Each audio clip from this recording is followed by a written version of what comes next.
Pedroso, and it's Raul. And he will do a brief update and followed by a few questions. And just keep in mind that it is an active investigation at this time.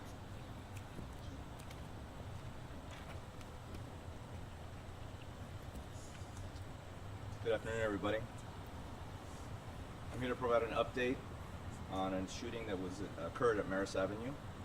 The Alexandria Police Department continues to cooperate with independent investigators on last night's fatal officer-involved shooting at 5101 Maris Avenue in Alexandria.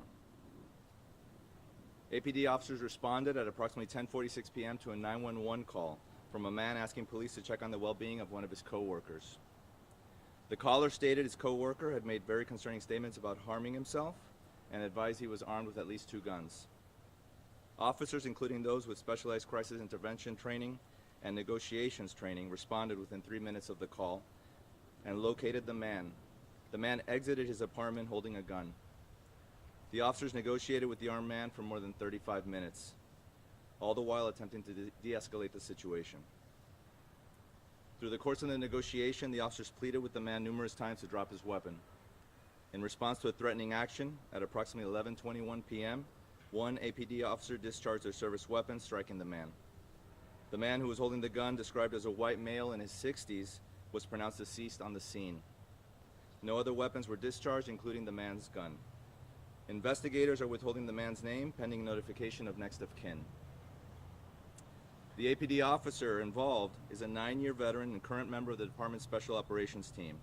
He has been placed on administrative leave while the investigation is being conducted by the Regional Critical Incident Response Team. This is standard protocol for the agency.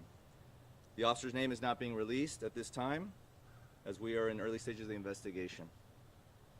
This investigation is going to comprise of 2 elements. First is the Critical Incident Response Team, referred to as CIRT.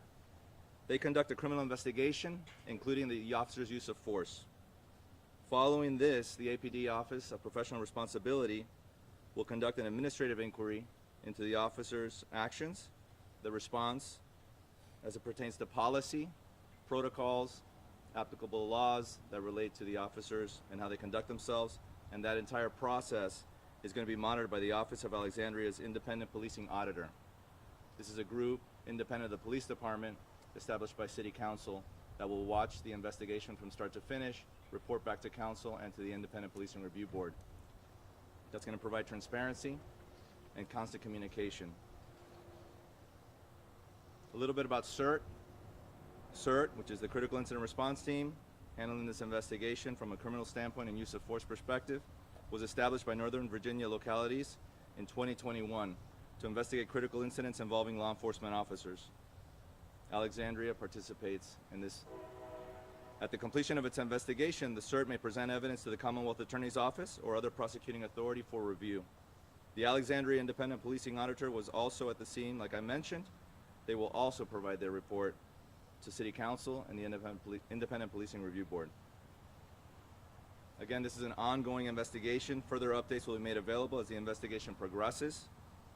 We are asking anyone with information to call the police department's non-emergency line at 703-746-4444.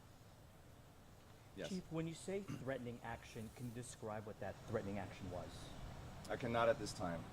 Chief, was the incident recorded on the officer's body-worn camera or on any body-worn cameras from other responding officers?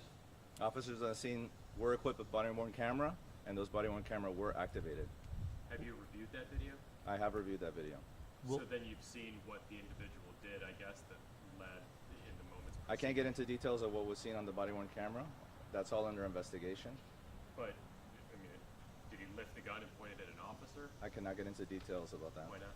Because it's an ongoing open investigation. Will you? Is that part in question? I don't understand. Like, This is an ongoing investigation. We are not the lead in the investigation. It's an independent group that's investigating it. I cannot speak as to an ongoing independent investigation that I am not overseeing or responsible for. Chief, are you who willing called to the share the body-worn camera video? That is something that is part of the process that per our policy we will share and we'll be able to share upon that decision being made. What is the policy on sharing video? Is it certain days? So the agency has the option to share, and if we're going to share it, we do it normally within 30 days. Jack, you had a question? Yeah, was the original call a possible suicide or self-harm? All I can share at this time is that the information provided by the coworker, he was very concerned based on the statements that were made by the individual, including the fact that he was armed.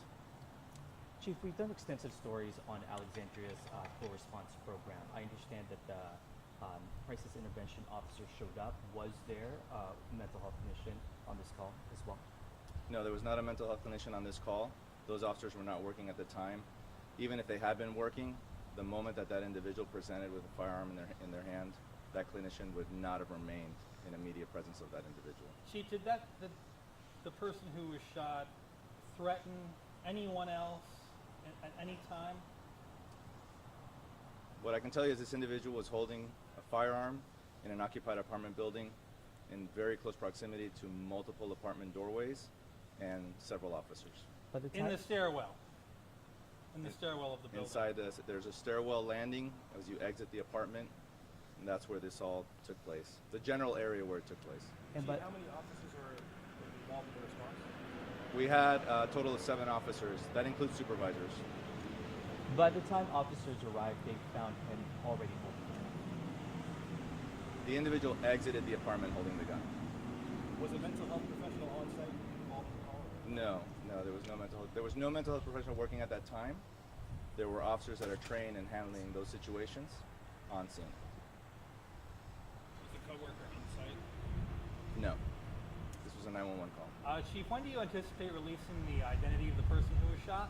That is determined by the individuals that are conducting the investigation. Again, we're not the lead on that investigation, so it'll be handled by them. Aren't you the lead on the death investigation, though, or are they handling the death No, they investigation? handle the death investigation. Okay? Alrighty. I have to step back. Thank you very much for your time. Thank you, Chief. All right, thank you all. We'll be sending out the statement in follow-up. In follow-up to Take a slide. the SICA. And you guys will be releasing names once that's. I mean, I'll just back off. Yes, from there. absolutely. I'll make sure you get that. Okay, thank you. Thank you. Sorry.